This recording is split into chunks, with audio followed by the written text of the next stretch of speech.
নমস্কাৰ নিষ্পল আসামৰ সমূহ দৰ্শকলৈ স্বাগতম জনাইছো ষ্টুডিঅ'ত মই মায়া ককালত টঙালি বান্ধি সাজু ৰাজনৈতিক দল বাজিবলৈ আৰম্ভ কৰিছে নিৰ্বাচনী ৰণদন্দুবি উত্তৰ অভয়াপুৰীত বিজেপিৰ অভিযান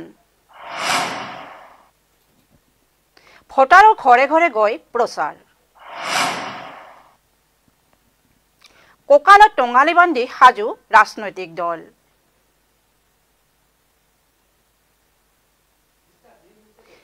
বাজিবলৈ আৰম্ভ কৰিছে নিৰ্বাচনী ৰণদন্দুবি উত্তৰ অভয়াপুৰীত বিজেপিৰ অভিযান ভোটাৰৰ ঘৰে ঘৰে গৈ প্ৰচাৰ ৰাজ্যত লাহে লাহে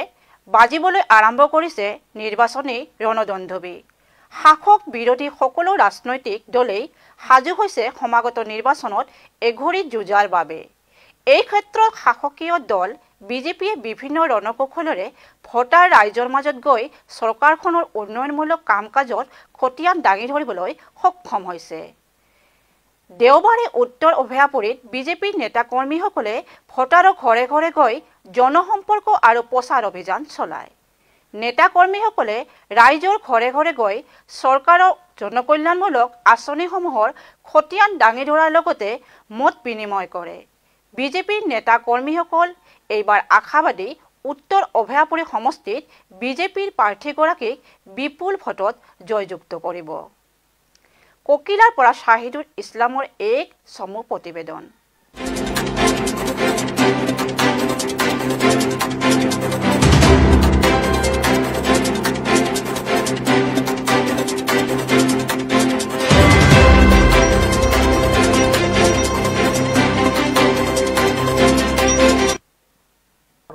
কুমাৰ দাস তথা এছচি মৰ্চাৰ ৰাজ্যিক সভাপতি নবান বিনামূলীয়াৰ নিৰ্দেশ মৰ্মে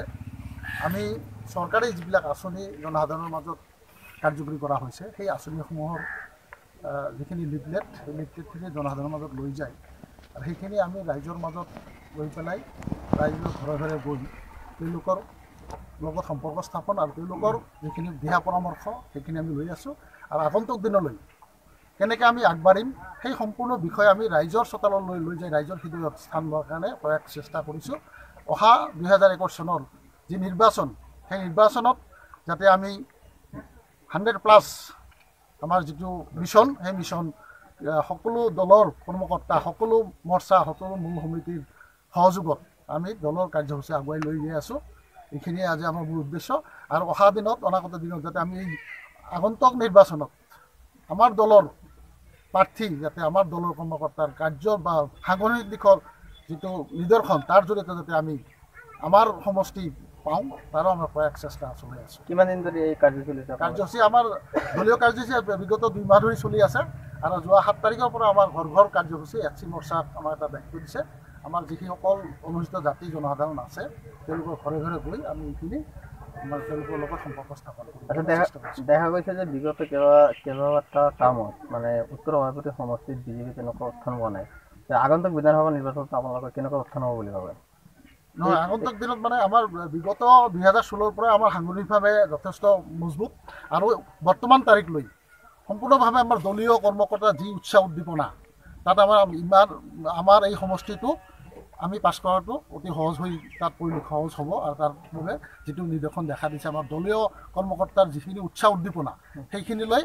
আমি সেইখিনি আমাৰ সম্বল আৰু সেইখিনিলৈ আমি দলৰ